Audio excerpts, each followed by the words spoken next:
My name's Guy Felicella. I'm the peer clinical advisor for the BC Centre on Substance Use in Vancouver, British Columbia, Canada. I'm here to share my story of strength, hope, and hope that my message inspires others that there is hope out there. I grew up in a middle-class home in a small community outside of Vancouver. We were middle class. We had a nice house, went to schools, we had clothes, we had nice birthday parties. As a child and as people looking in from society, they would see this, almost perfect picture of what a family would be like. But behind closed doors, there was some dysfunctionality in our family household. My mom, she drank a lot of alcohol. My dad was a compulsive gambler. And so the basis of addiction already starting in my family was really relevant in the outcome of my life. But something even far more destructive was involved as well. There was a lot of domestic violence, verbal abuse, physical abuse. I'd first witnessed it with my mother, which as a young child was extremely hard for me to see. So I blamed a lot of it on myself for why they were fighting. And eventually that abuse started coming towards me, which gave me a lot of anxiety, depression, and I developed a self-hatred for myself. And I was really, really struggling with ways to cope. And as a young boy, how I did cope was I was very good at baseball, soccer, and playing sports. Unfortunately, sports is only an hour here or an hour there, a game on a weekend, and then trying to navigate through my life with this abuse. As a young boy, I'd also learned where the cracks in the floor were at my household so that I wouldn't disrupt my father, who could be sleeping on the couch. I tried to do everything possible not to let any abuse happen. I'd often described it as a soldier navigating his way through a landmine field. It wasn't a matter of if the bomb was going to go off, it was a matter of when the bomb was going to go off. And that kind of pressure in my life was so overwhelming that thoughts of suicide started to come into play, or I'd actually thought many times to end my life. A couple attempts as a child where I'd swallow bottles of pills. And then eventually was seen by doctors to see I was always told, what's wrong with you? And as a young child with the capacity to not understand things, I believed that. And what I'd started to believe that there was a problem with me and that nobody could figure it out. They tried putting me on drugs, psychiatry drugs, which made me feel really lethargic and more depressed. And then my mom would constantly drink alcohol to numb her pain from the abuse, is something that I couldn't understand at that young age. And my mom would, on a Friday, I would come home from school and all our stuff would be packed. And she would say, we're moving, we're leaving. And we'd leave, we'd come back, we'd leave, we'd come back. And this went on for years until finally I realized that my mom was no longer fit to actually take care of me, that she was no longer fit to actually protect me, that I started to have to look for ways to protect myself. And so I started running away from home at the age of 12. And then I found probably one of the most greatest gifts in the world, and that was substances. And when I found those substances, it actually made me feel like I could cope with the pain and the trauma. It was so magical that these drugs could actually numb this trauma that I was dealing with. And at that age, I had no understanding of what trauma was, what drugs were. I just finally found something that worked. And if I didn't find those drugs at that young age, I would have ended my life.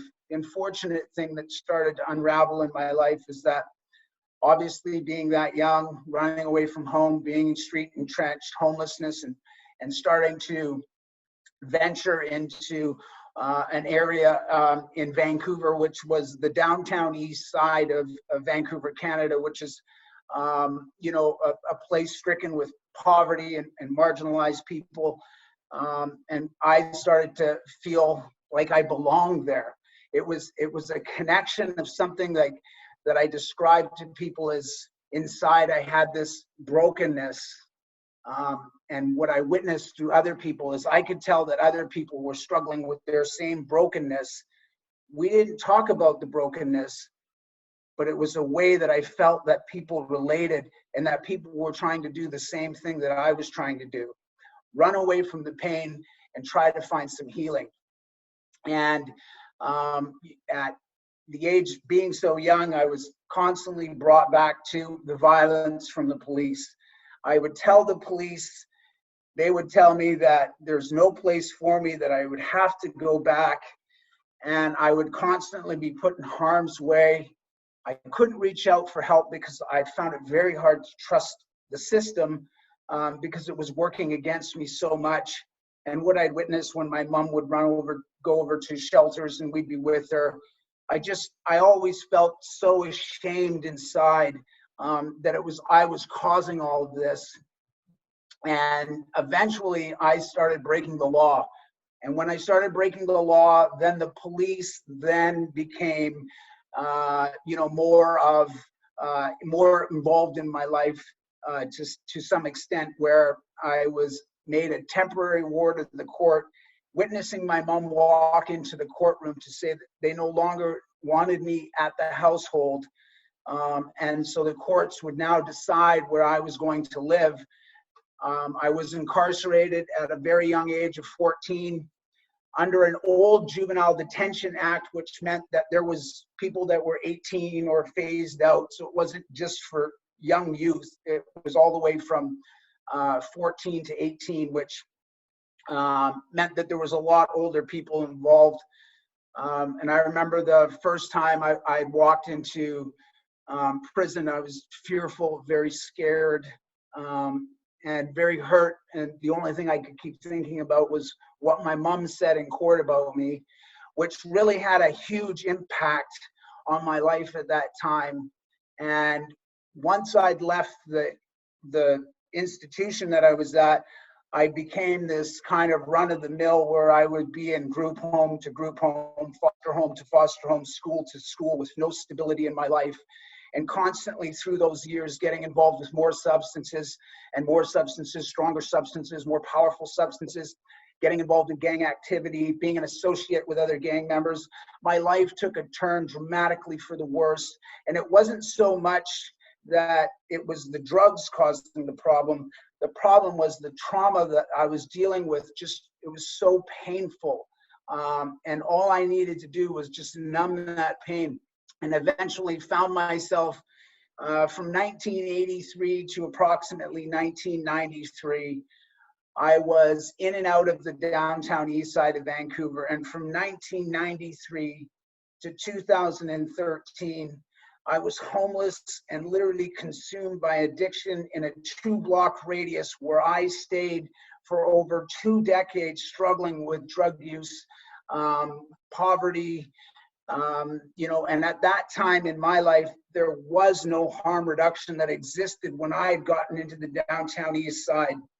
And so you picture this, addiction really threw everything possible that it could throw at me.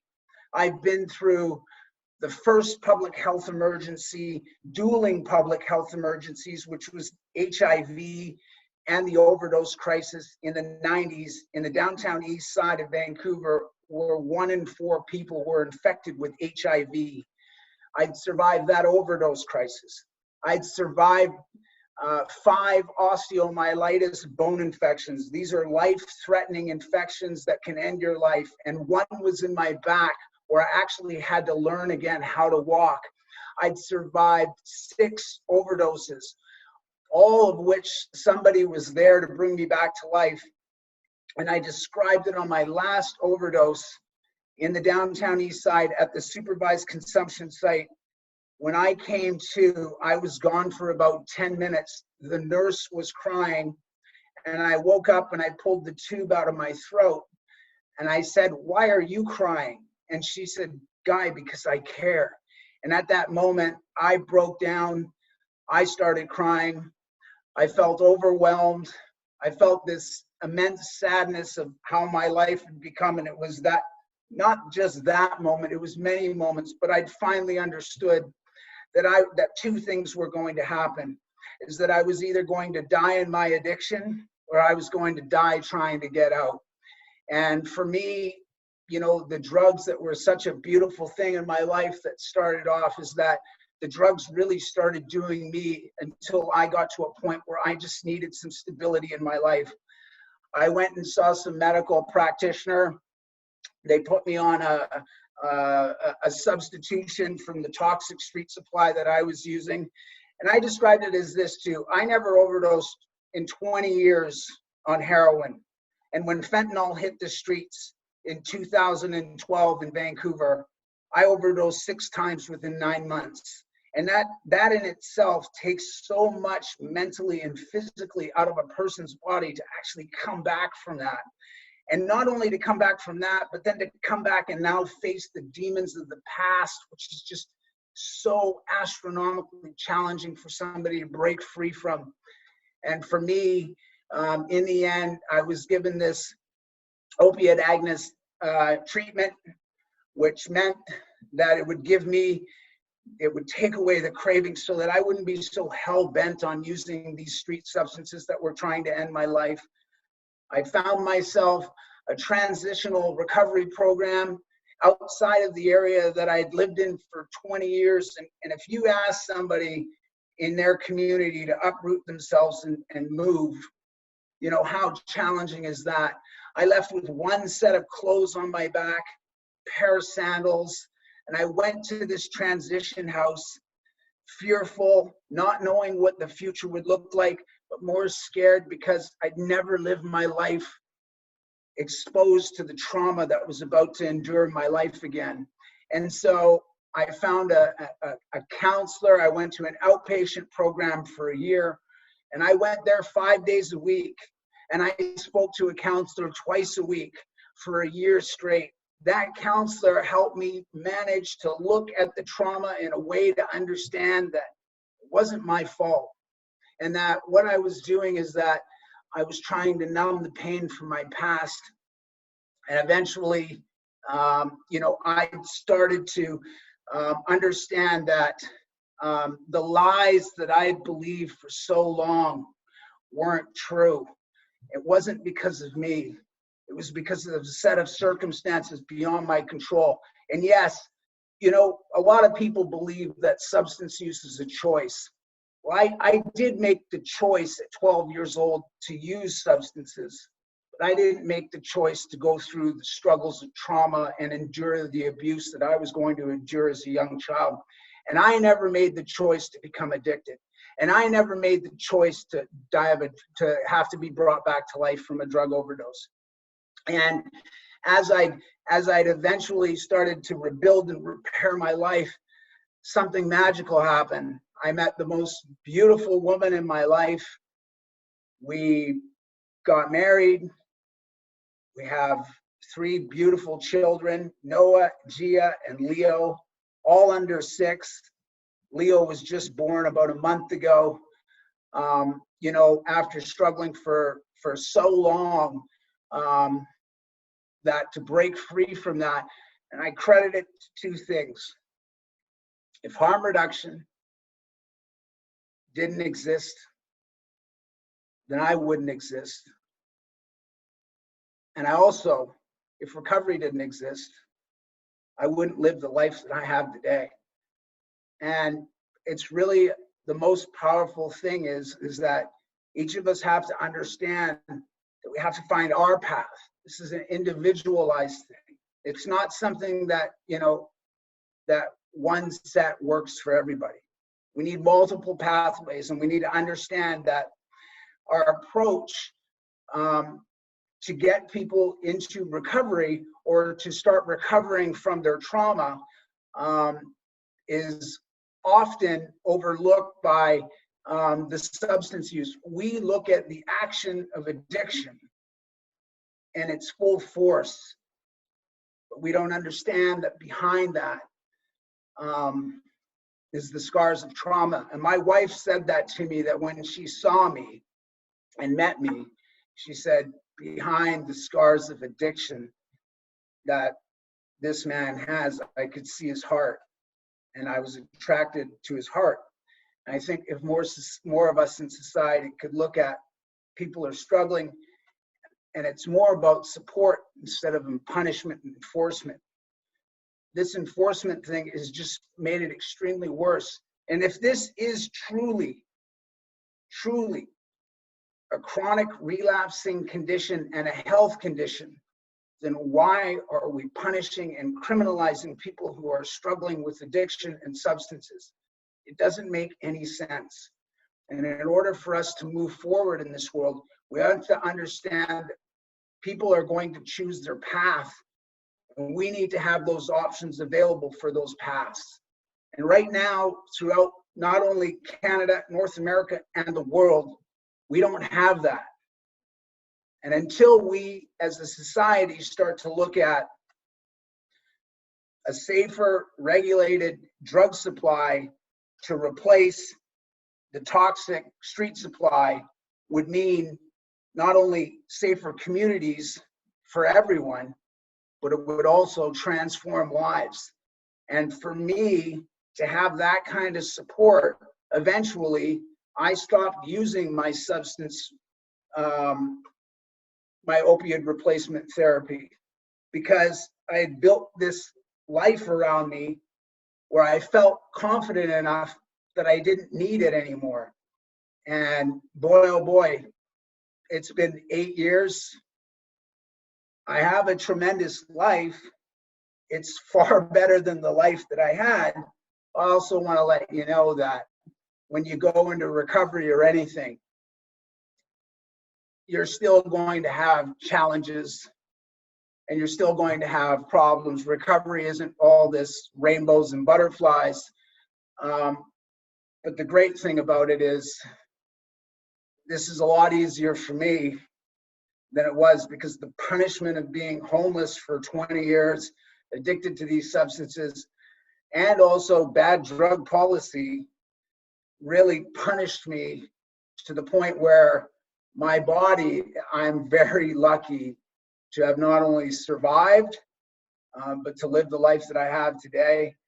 I want to let you guys know that no matter where you are in your journey, you're not alone.